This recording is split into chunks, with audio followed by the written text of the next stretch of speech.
This week on Netflix, Leave the World Behind made its long-awaited debut, and you may know that movie was executive produced by Barack and Michelle Obama, and it's actually a microcosm of the Obama presidency. The beginning was new and fresh and exciting, and then the middle was kind of slow and boring, and then the ending happens, and you're just saying, what the fuck? Coming at you from the Skyhammer Studios here on Cities 92.9, the news and talk of Bloomington Normal. This is the El Donzo and Deez Show. You have insanity in my earpiece. I'm El Donzo. I'm Deez. And you know what? I just want to get this out of the way right now. How's your week been, Deez? It's happening.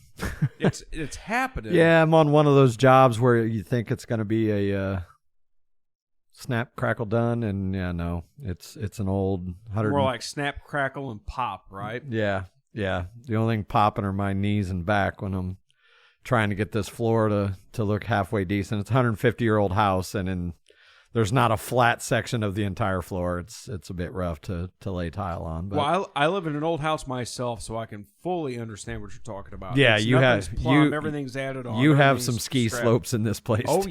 Oh yeah. You drop a marble, it just keeps going. Yeah. Before I get into, I want to note real quick. The cold opener is about the new Netflix film, Leaving the World Behind. Or is it Leave the World Behind? Leave the World Behind. Leave the World Behind. I watched it and Deez watched it, and we've got some takes on that we're going to get into. But before we do that, I want to give a shout-out to the sponsor of the show, EnviroSeal. If you have sunken concrete slabs like patios or driveways, and you need to pump up the slabs, go ahead and give EnviroSeal a call at 309-275-6303. They use something different to pump those slabs up.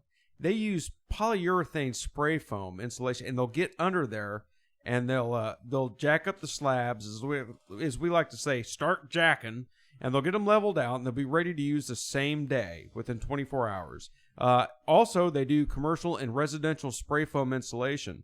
So for your commercial and residential spray foam insulation and slab jacking needs, give those guys a call, EnviroSeal, at 309-275-6303. Okay. Okie dokie, artichoke. Look that up in your funkin' wagnalls. All right. Funk and wagnalls. Funk and wagnalls. That's what I said. Okay. It was an actual thing. Okay. It was like an encyclopedia. All right, a defunct encyclopedia. I can't remember what it was. Laughing or something. They look that up in your funkin' wagnalls. Anyway. Man, I'm just... What? I'm looking at my face here, which is hard to look at anyway, but Does your face hurt? Sure killing me. I'm going full Kaczynski here with this beard.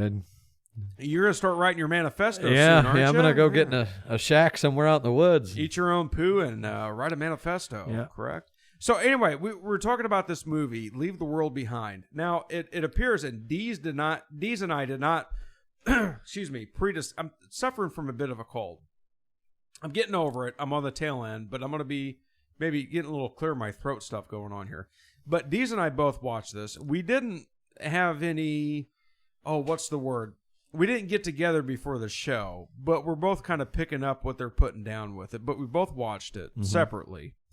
And I got to say, I watched it, and I was semi-distracted throughout it, doing stuff around the house. Likewise. I thought it was interesting, dealing with the cats, cleaning the cat box, petting the kitties, getting up, grabbing a beer. I didn't pay too awful much attention to the fine details of it. But there was a couple things I picked out. Now, I will say this, though. How it transpired was really interesting. Yeah. Now, it was a slow burn through most of it. Yeah, 2 hours, 21 minutes for the slow 2 hours burn. and 21 minutes. Now, I'll say this. Initially, I was like, this ain't a bad movie. But when you start looking into the fine details of it, you start seeing more and more. Now, Barack and Michelle Obama were producers, or at least they were credited as producers on this. Executive producers, which usually means, hey, give us $10 million and we'll put your name in the credits. Now, the book was written in 2020, and it deviated from the book, which from what I understand, a little bit. I did do some research into it, though. I'm not sure how much of DB. I haven't read the book, but I will say this: about a month, 2 months ago, I heard about Barack Obama being a consultant or a producer on a film, an apocalyptic film, and he got involved and was telling the director, like accurately what it would be, what would happen, if what would happen, that, because of his experience being the president of the United States, and I'm sure he's been briefed and supposedly told this guy as much as he could, and I kind of read that and blew it off. Now, I didn't know that when I was watching the film. I didn't know that was this film. Some stuff started to make sense to me after I pieced it together and went back and watched some of it. Now, Deez, what was your initial take on the film? And we usually don't do film reviews on the show. No, but this is a big thing right there's now. definitely some moments, once you figure out what all's going on, it's thought-provoking and kind of eye-opening. And if you really pay attention, there's probably some symbolism in there. There is. But the thing is like you said, knowing who, consulted or whatever, a lot of the stuff that occurs in this movie is fully plausible. Some of it not so much, but as far as like the big EMP and like, that's how, if a major attack is going to happen, it's very plausible that's how they're going to strike, is by basically shutting down all the electronics and making the country go dark. I thought it was interesting that it appeared that the quote attackers weren't just one nation.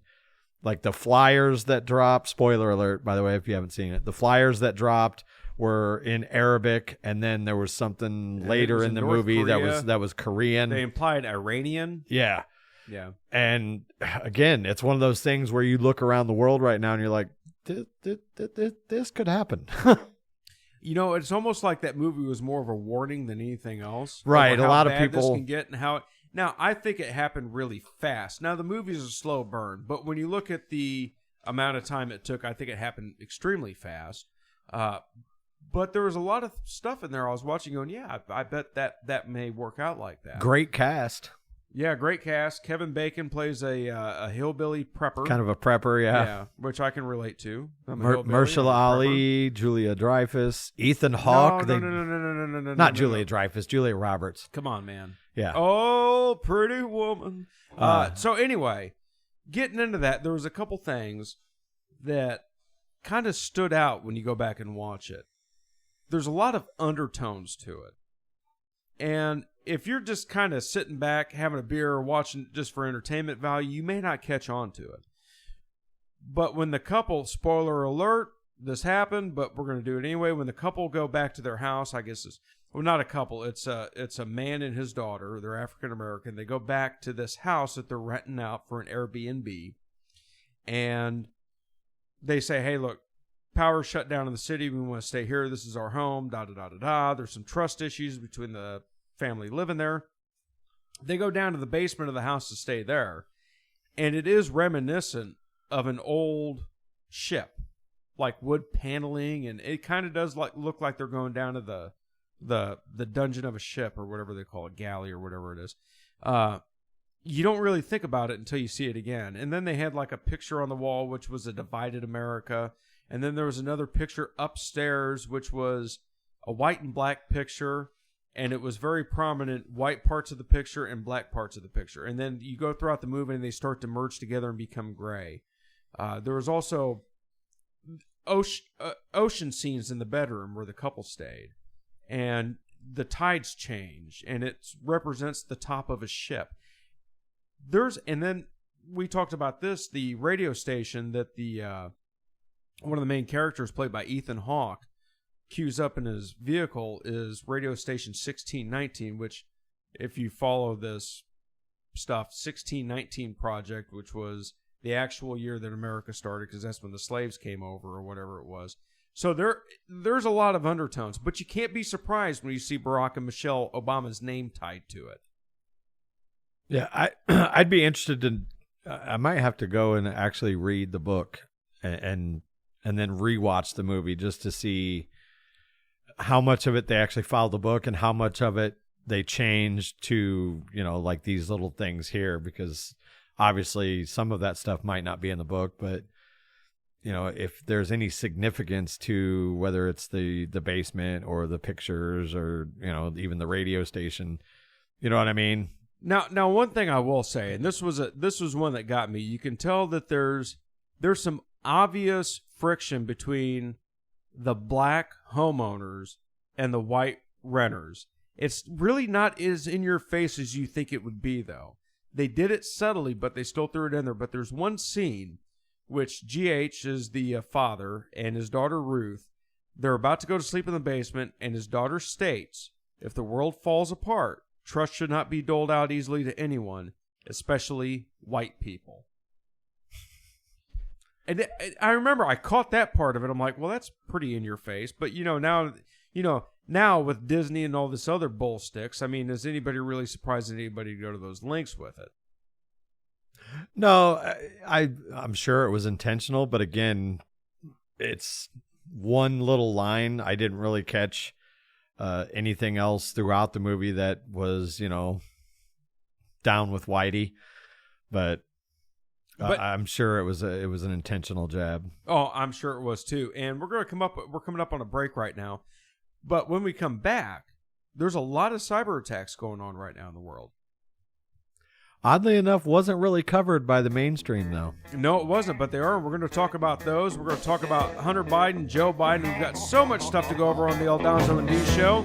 So sit down in that chair right there and let us show you how it's done right here on Cities 92.9, the news and talk of Bloomington Normal. I, of course, am El Donzo. I'm Deez. And we were talking in the opening segment about the movie Leave the World Behind, and kind of get into some of the stuff that was thrown in there and how accurate it may be and how we can see stuff unfolding. Because let's face it, Deez, we both know, I think just about anybody who listens to the show at this point, you don't have to wear a tinfoil hat, you don't have to be this far-out prepper or anything like that to understand that we're in a really, really bad state right now as a country, correct? We've been there for quite some time. But yeah, I agree with you, we have. But it's every day, inches forward, we get a little bit worse. We get a little bit worse for wear. We get a little bit worse off. We talk about we can't afford groceries. We can't afford to go out and have a meal. Mm-hmm. We talked about you can't get a modest lunch for under $10 anymore. I talked about this. I didn't talk about it, but I put it on Facebook. I went to Casey's and bought a beef stick, like a regular sized beef stick, for lunch. One of those pieces of cheese that come in the little individually wrapped Colby Jack cheese and an iced tea. And it was $8. And it was like, what the hell? Gandhi ate more than this, So we are in a bad form right now. But it's getting even worse. And the fact that this movie came out, and we've got these cyber attacks going on. So there has been a group called Volt Typhoon, which is linked to the China's People's Liberation Army. They're pretty advanced, okay? Recently, in the past couple of weeks, they've hit infrastructure in Hawaii. They've hit the Texas power grid. They hit a port on the West Coast. They've hit an oil and a gas pipeline. And now here's the thing. These attacks aren't minimal, but they're elevated. So what they were doing before this, you go back 7 years ago, they were doing social media, bots, stuff like that, politically influential. Now what they're doing is they're getting in here and they're testing our system. And it's believed by the State Department they're testing the system for preparation of a hot conflict with us, to how they can sow division within the United States. Now, that was one big tenet of that film, Leave the World Behind, was we don't know what's going on. It's implied there may be a nuclear issue, but you hear gunshots, and then you have the trust issue between people wanting to hunker down, people wanting to push other people away. There's also a movie coming out called Civil War from A24. Have you read about that? No. I just literally saw something Was it? I think it might have been on X. Like it was either today or last night. And one of the interesting things, what the hardest part about a secret is, right? keeping it? Yeah, keeping it. Nobody can keep it. That's the hardest part about a secret. And the further this goes, and remember I always said this, and you'll attest to this, you've heard me say this, Deez. When they're lying, that's one thing. That's not time to panic. When they come out and start telling you the truth, that's when you need to freak out because they're doing it with impunity.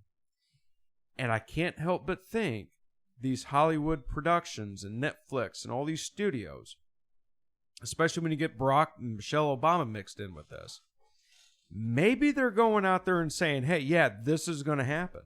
Is this a form of a way to say, hey, we told you so, we showed you the movie, we told you this was going to happen? Because let's face it, in Sweden and Israel, they have bunkers or they have bomb-proof rooms in all their buildings. We don't have that here. They don't give a damn about us. Is this where they're saying, yeah, we warned you about it. We told you this was going to happen. I mean, think about that for a second. Yeah. I just find it odd, extremely odd, the timing of this. Now, I could be wrong, but this definitely says something coming into 2024 in the election. We're trying to cover that. We've got more stuff from Real Clear Politics we're going to go over, which the polls are still damning for Joe Biden.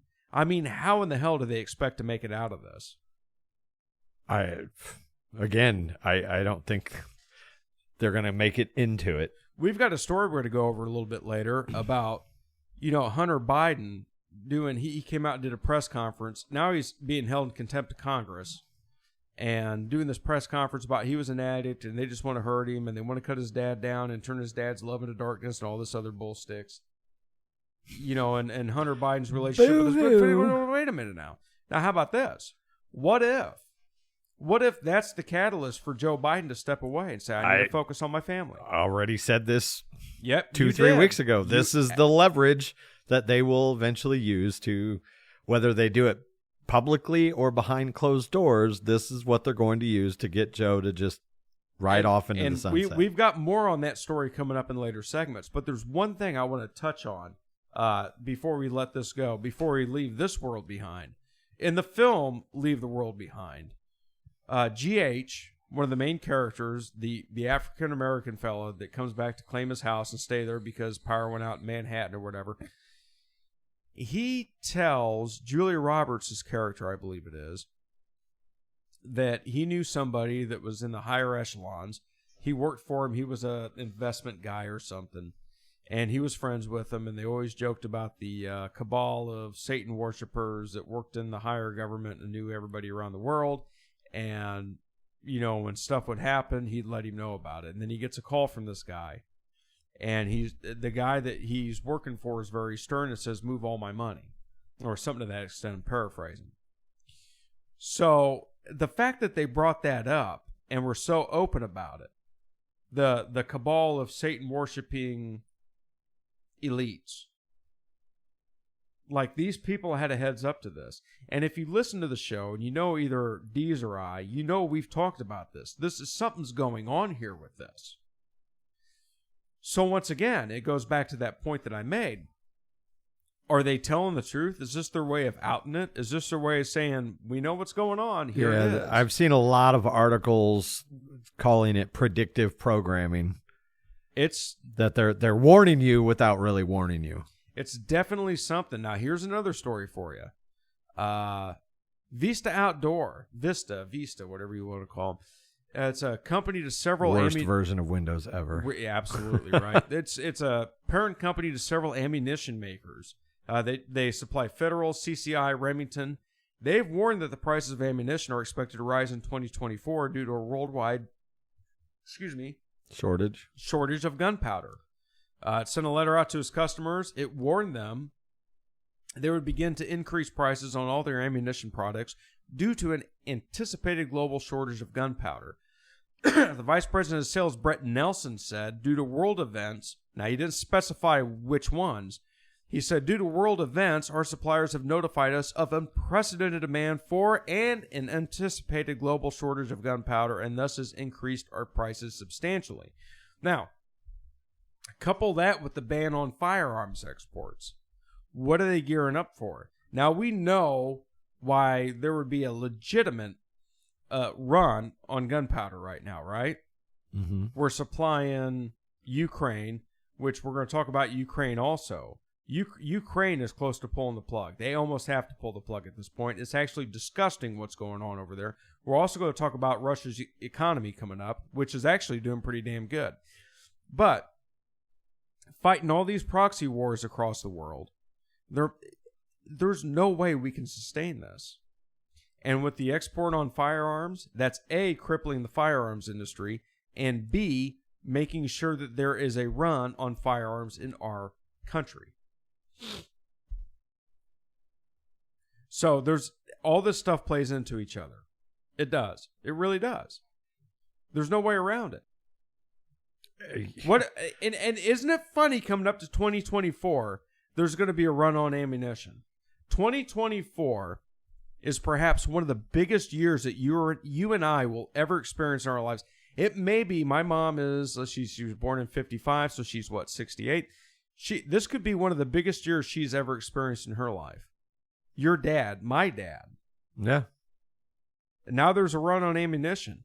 Who buys ammunition? They're worried about a second civil war coming up, and they should be worried about it. Well, we've been talking about this since 2020. I'm just surprised that it hasn't kicked off yet. And here's the thing. If you went back and told me in 2020, when I started getting my head out of my hind end, said, you're never going to believe what's going to happen in 2023. 4 years later, still hasn't done 4 years later. 4 years later, somebody, I still haven't it's done still it. up there. It's jammed up there pretty good. Like I told somebody earlier today, I can't even find my ass with both hands sitting on the toilet. How can I find whatever the hell they were trying to tell me to find? But anyway. But if somebody would have said that to me, get ready for 2024, I wouldn't believe them. I wouldn't believe a word that they were saying that this is going to happen in 3 years from now, especially this whole deal with Biden. Now, what, Deez, were you going to say something? No. Okay, so check this out. This Hamas thing going on in Israel. Make it quick. No, I'm on it. Man, I'm a professional. What did you do that for? Oh, man, just come on, talk. Dave. You're burning time, man. Yeah, I'm not burning time. Daylight. You're burning time. Billionaire Hamas head Ismail Haniyeh begs for negotiations as Hamas terrorists keep surrendering. Did you read about this? No. How does he have time between looking for the white whale and and getting his tunnels flooded? Obscure Moby Dick. So reference. It would appear that Israel is making headways over there. Not to mention the fact that they have put out bounties for leaders of Hamas that are in Gaza right now. And there's a movie I want to kind of get into about this. We're going to take a break here in a little bit. But some big stuff breaking with Gaza. Don't give up on the Israelis. Don't give up on what they're doing.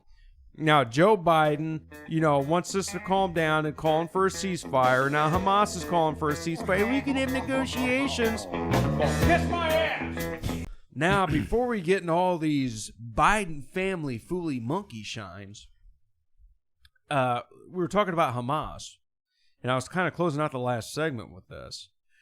So, billionaire Hamas head Ismail Haniyeh begs for negotiations as Hamas terrorists keep surrendering. In a televised speech on Wednesday, Haniyeh said Hamas is prepared for dialogue with Israel. Imagine that. Hamas is prepared to talk about this. Getting their asses stomped into the ground on a daily basis, I guess, is kind of going to motivate them to want to have some dialogue now, isn't it? Yeah, one would think. Anyway, he said prepare for dialogue with Israel, hoping that future talks could put the Palestinian house in order, both in the West Bank and Gaza Strip. Well, I'm going to tell you something there, Ishmael, Hania, Hyena, whatever the hell your name is, Hamalama Pork Chop. I'm going to tell you something right now. You can run, but you can't hide. You've done woke a sleeping bear. He said, we are open to discuss any arrangement or initiative that could end the aggression and lead to a political path that secures the right of the Palestinian people to their independent state with Jerusalem as its capital. Well, that's not going to happen. I can just tell you right now. No, it's not going to happen. That's for this guy's grabbing at straws right now. Here's the other thing with this before I get into my little, what do you call them, a diatribe? Diatribe when I get into this, okay? That the Hamas leaders in Qatar are packing bags and getting the hell out of there. They're getting the hell out of Dodge. Now, what brings me to this... Well, they effed around and they're finding out. You're absolutely right. That's exactly what we call it.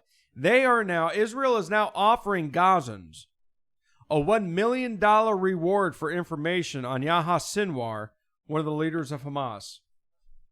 Now, there's a Mel Gibson movie called Ransom. Do you remember this film? Give me back my son! Yes, Give Me Back My Son. It had Mel Gibson and Gary Sinise. Shout out to Dr. Disrespect. Gary Sinise played a bad cop, that planned this and kidnapped this millionaire's son. And it seemed that all hope was lost for Mel Gibson's character. And he decided he was going to take out he invited a film crew in and made a video and said that he's not paying this ransom. Instead, the money he was going to use to pay it, he's going to put a ransom on the head of the kidnapper. And you've seen this movie, right, Deez? It's been years, but years, but what happened? You saw these guys start turning on their leader that kidnapped the kid. Yeah. And that's how they eventually got him. So, hats off to Netanyahu here in Israel. So, they dropped leaflets over Gaza. They offered cash rewards amounting up to $1 million for information leading to the capture of Hamas's top leadership. And they did this on Thursday. The top target on the list was Yahya Sinwar. His award was $400,000, followed by his brother Muhammad at $300,000. Muhammad commands Hamas forces in southern Gaza. I about said Muhammad like the Prophet Muhammad. Oh, you can't talk bad about Muhammad, can you? Muhammad commands Hamas forces in southern Gaza. The leaflet also offers $200,000 for Rafa Salami, who commands the Khan Yunis battalion, and $100,000 for Mohammed Diaf, Hamas's general military commander, and this is according to the Tezbit press services. So, now we've seen, and we've got news stories pulled up, I'm not going to go through them, excuse me, by these Hamas militants surrendering. They got them pretty well naked in the streets right now, holding up their guns, marching around, laying their guns down. They busted into a hospital in Gaza and found a bunch of these chicken sticks cowards hiding out. You know, talk about being a martyr for your cause, right? They're like, oh, no, you're not afraid to die. No. And then they're hiding out in hospitals, hiding under civilians. Oh, just kidding. Oh, just kidding. No. And now they're of course, flooding the tunnels in Gaza with seawater, which is going to flush them out like rats. And, of course, they're saying that, you know, this could potentially kill some of the hostages, which I'm not for. Look, I'm not for that. I don't want to kill the hostages. It's not like the movie Speed with Keanu Reeves shoot the hostage. I'm not for that. Well, sometimes to make a great omelet, you gotta crack a few eggs. Crack a few eggs, that's right. Now, my point to this is, these people are running scared. How many people in Gaza right now that know about this? You got to remember something about Gaza. Gaza voted in Hamas, okay? They've like 80% support for Hamas. They voted these people in. That's the government is Hamas right now. How many people in Gaza that are, you know, Hamas militants that are surviving off bread and cheese and cucumbers right now and getting their butts blown off are going to see this and take it? How many people are going to go, you know what? $400,000 if I turn this SOB in? Maybe my life will be $400,000. Somebody in Gaza has got to be like billions to us. Wouldn't you think? I would imagine, yeah. I think this is a great strategy. And what they said about the seawater, I heard these people talk about, seawater's going to ruin soil in Gaza. There ain't nothing growing in Gaza. The only thing growing in Gaza is terrorists. So good. If it ruins the soil and we can't grow no more terrorists, let's do it. I'm just saying. I think that's the least of the concerns. I go back to this all the time. If Palestine, the citizens of Gaza, would have just elected the Fatah government and said, you know what, the Israelis gave us this, they're providing this, we're just going to shut up and be happy and, you know, try to make a good living, we wouldn't have the situation right now. You know what I mean? Yeah. It's just so like, well, we have to fight this war, this is Allah's war, and all this other blah, blah, blah, blah, blah, blah, blah. Wait, stop. You don't have to do any of this sticks. You can enjoy life. Why don't you say, hey, we disagree on some things, we don't agree religiously, but that doesn't mean that we're just going to launch rockets at you made out of the pipes that the UN gave us to have a water system and then blame you when we can't have clean drinking water. That's just freaking infuriating to me. Or as Kat told me, say flipping infuriating. Flipping frickin' effing uckin', I don't know what it is. So anyway, I tie it back to the movie Ransom with Mel Gibson. I hope something comes from this, but they're running scared right now, which is kind of nice to see that they're surrendering. Now, they're not surrendering coming out with suicide vests on. Yet. Well, they're not now. I don't think they're going to. I think they made their point. Meanwhile, Joe Biden's trying to tell Israel, you got to lighten up, you don't look good on the world stage. I don't think Israel gives a damn right now. They've got those women kept in those tunnels, still hostages they're not releasing, that have been raped and mutilated and tortured.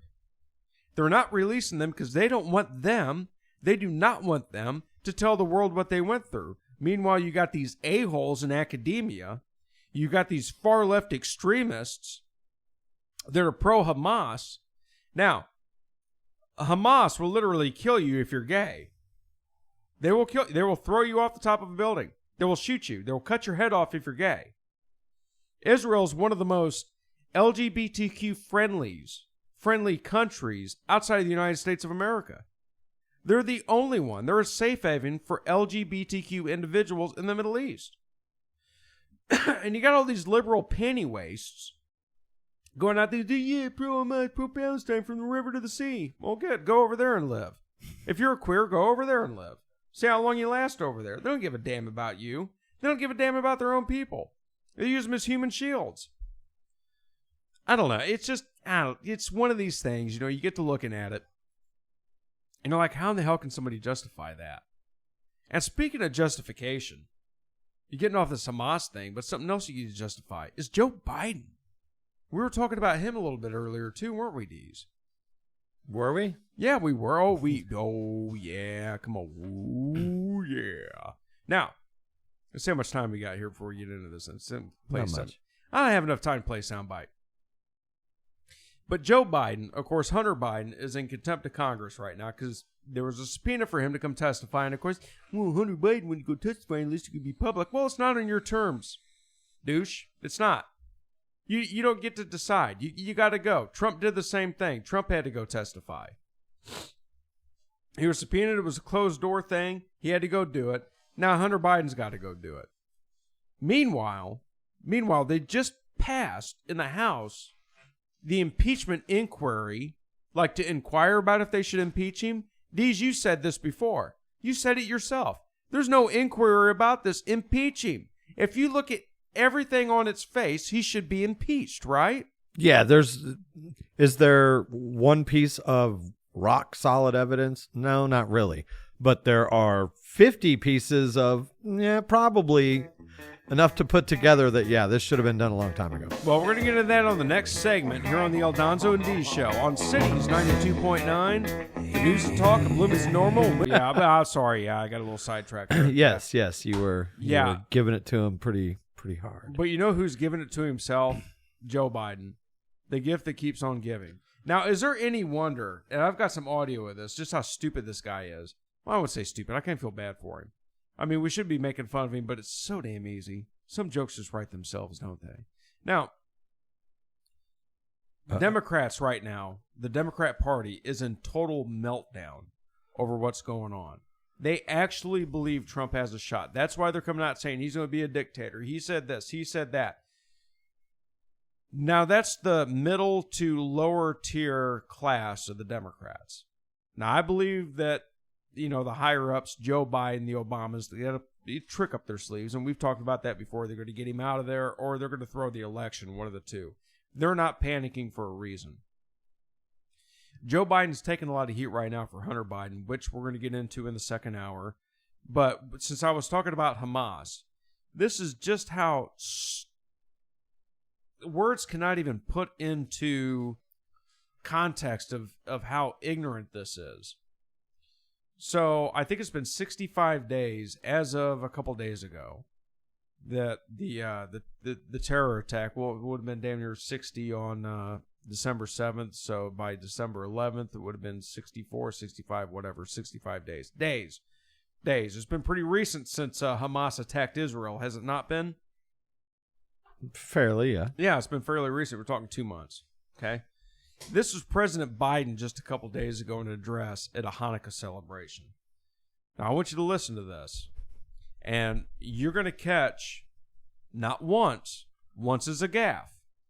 Twice is... Three times a lady? Once, twice, 3 times a lady, and I love you. All right, here it is. You ready, Deez? As ready as I'm going to get. This is Joe Biden. Let her rip. But we know this year's Hanukkah is different. It's been 65 years since the deadliest day of the Jewish people since the Holocaust. 65 years. Did you see how I reiterated that? But let's do that one more time. I want that one just to make sure your ears don't deceive you, young Skywalker. Listen to this one more effing time. Maybe. Oh, that's why. Okay, hey, one more time. Here we go. Hanukkah is different. It's been 65 years since the deadliest day of the Jewish people since the Holocaust. 65 years. It's been 65 years since the deadliest day of the people of the Holocaust. 65 years. I heard you start chuckling. And he doubled down is the best He doubled down on his stupidity. He couldn't just let it go. It's been 65 years, blah, blah, blah, blah. 65 years. Dude, 60... Man, how old is he 65 years ago? What was he, 40? His memory isn't what it was 65 years ago. I'm just saying right now. It's like that Diane Warwick and Billy Gibb from the Bee Gees. You think he was mistaken? We were talking about the Kennedy Center honors. You think he was mistaken Billy Gibbs for or Barry Gibbs for Billy Gibbons from ZZ Top? Could very well possibly be. Who the hell? Who doesn't know who Barry Gibbs? I'm Barry Gibbs. I mean, I wouldn't recognize him if he walked in the door. Remember that SNL skit? I'm Barry Gibbs. Oh, speaking of SNL, I got a skit for you. This is the dumbest sticks I've ever seen in my life, but we'll get to that here in a little bit. Okay, moving on. We got more Joe Biden. Fooly monkey shines. He doesn't know what the name of his helicopter is. Do you know what the name of the helicopter is? Isn't it Marine One? Yeah. Yes, Marine One. Okay. We're going to play this for you. So Biden was, this a couple days ago, he was talking about when he had his aneurysm or his whatever it was. I mean, I'm not sure. He wrote about it. I guess he was admitted to Walter Reed on the 12th of February, 1988. And this is what he had to say in regards to it. Let's pull this up now. And look, just to preface this, this guy's lying the whole way through. Listen to this, Sticks. But we know this year's Hanukkah is different. It's been 65 years. That's not the right one. Speaking of... Wow. I may have just boned that up a little bit. I don't know how I just did that. But We're professionals, ladies and gentlemen. We are professionals. So tell you what, I don't know where that clip went, but how about we do this because it was labeled differently. Anyway. Ooh, now the heat is on. President Biden referred to the presidential helicopter Marine One as Air Force Helicopter One Monday. Yeah, I guess you didn't need him to actually say it, did you? While claiming that Ronald Reagan sent the chopper to take him from Delaware to the D.C. area Walter Reed Military Hospital when Biden had a brain aneurysm in the 80s.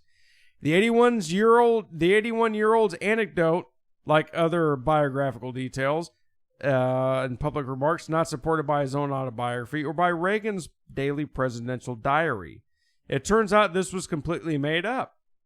Press reports indicate that then Senator Biden was admitted to Walter Reed on February 12, 1988, and Reagan's daily diary, which includes a detailed account of his meetings and phone calls, shows no discussions about sending the chopper to assist the Democrat. As a matter of fact, the weather was so bad on February 12, 1988, that Ronald Reagan couldn't use Marine One. I was going to say, I can't imagine where Delaware, is that where it was? Or Washington? Or yeah, either way, in February, you don't see too many choppers flying around in the dead of winter. Right? Is it just me? Yeah. I wish I could have pulled that clip up because it's so much better to Not hear saying Joe it's Biden say. impossible, but it's improbable. No, but it's just made it up. Oh, Ronald Reagan, I called Ronald Reagan. Ronald Reagan was going to say the President Reagan was going to send this for me. No, he wasn't. You're lying, Joe. You're just lying again. I don't even think he knows he's lying. I think he just opens his mouth and whatever verbal diarrhea spews out of it, they take it as the gospel. I cannot wait to hear Karine Jean-Pierre's take on this. Well, the President Biden actually thought about. He actually dreamed that that President Reagan. Shut up, Karine Jean-Pierre. America's first black lesbian French press secretary. How do you get black French lesbian? Talk about ticking off the boxes. All right, we got more to come here on the Donzo and Deez show. Going to be a long break coming up.